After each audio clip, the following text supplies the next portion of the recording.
আসসালামু আলাইকুম সম্মানিত শিক্ষার্থীবৃন্দ, আশা করি আপনারা সকলেই ভালো আছেন, সুস্থ আছেন। গেম অফ স্টাডি এর তরফ থেকে আমি আবির স্যার সকলকেই স্বাগতম জানাচ্ছি রিসেন্ট আপডেট নিউজের ভিডিওগুলোতে। আচ্ছা, তো যে বিষয়টা অনেক বেশি গুরুত্বপূর্ণ, সম্প্রতি যে শিক্ষা ও পরিকল্পনা উপদেষ্টা যিনি রয়েছেন অর্থাৎ অধ্যাপক ডক্টর ওয়াহিদুর মাহমুদ, তিনি সম্প্রতি সাংবাদিকদের যে বিষয়টি জানিয়েছেন সেটি হচ্ছে যে নতুন যে শিক্ষা কারিকুলাম যেটা রয়েছে সেটা তো মোটামুটি আপনারা সকলেই জানেন যে সেটা আসলে বাতিল করা হয়েছে।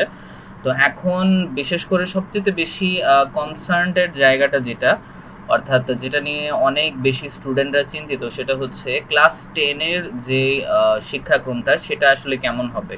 আচ্ছা, এটা নিয়েও যদিও পূর্বে তিনি একটা আগাম ধারণা দিয়ে রেখেছেন, তো যারা জানেন না তাদেরকে বলে রাখতেছি যে আবারও হচ্ছে কি নবম শ্রেণীতে যেমন মানবিক, ব্যবসা শিক্ষা এবং বাণিজ্য এই ৩টা বিভাগে ভাগ করা হইতো, এবারও হচ্ছে ওই সেম করাই হবে। তবে হ্যাঁ, এখানে তিনি এই বিষয়টাও নিশ্চিত করেছেন যে যেহেতু নতুন কারিকুলামের প্রায় অর্ধেকেরও বেশি, আপনারা বছরের অর্ধেকেরও বেশি মাস আপনারা পড়ে ফেলছেন, তো এই জন্য দেখা যেতে পারে আপনাদের কয়েকটা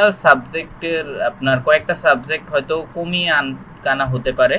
ঠিক আছে, কারণ এনসিটিভির কাছে যতটুকু তিনি জানিয়েছেন যে এখনো বই ছাপানোর জন্য অর্ডার কিন্তু করা হয়নি। ঠিক আছে, আচ্ছা, যেটা অনেক কনসার্নের জায়গা, একটু ভালো করে শুনবেন। তো বই এখনো ছাপানোর দেওয়া হয়নি, তো বুঝতেই পারতেছেন।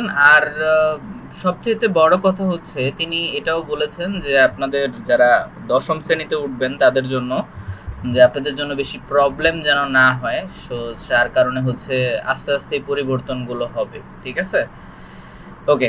অর্থাৎ গ্রুপ সাবজেক্ট যদি থাকেও, অর্থাৎ বিজ্ঞান, ব্যবসা শিক্ষা, মানবিক, তাহলে দেখা যাবে মানে খুব কম থাকবে, বা হচ্ছে হয়তো আপনাদের অধ্যায় বা টপিক হচ্ছে জাস্ট মানে কি বলে ভাগ করে দিবে ওই শর্ট সিলেবাসের মতো। ঠিক আছে, এটাই হওয়ার সম্ভাবনা সবথেকে বেশি। কারণ পুরোটা যদি দেয়, অর্থাৎ 9-10 আমরা জানি যে একই বই কিন্তু পড়ানো হইতো, তো এটা যদি একবারে যদি দেয় 10-এ পড়তে, তাহলে কিন্তু আপনাদের জন্য অনেক প্রবলেম হয়ে যাবে। তো যেটা শিক্ষা উপদেষ্টা তিনি বলেছেন। ঠিক আছে, তো এটা নিয়ে চিন্তিত হওয়ার কারণ নাই। আর এছাড়াও ইউনিভার্সিটি লেভেলে যারা রয়েছেন, আচ্ছা, তার প্রতিবেদনটা একটু দেখি।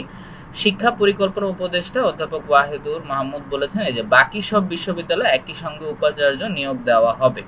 ঠিক আছে, আর পুরনো এই যে পাঠ্যপুস্তক শিক্ষাক্রমেই কিন্তু চলবে শিক্ষা প্রতিষ্ঠানগুলো। ঠিক আছে, আর পরীক্ষার যে সিস্টেমটা এটা আবারও চালু করা হয়েছে, এই যে শীঘ্রই এই বিষয়ে পরিপত্র জারি করা হবে একই সঙ্গে। ওকে,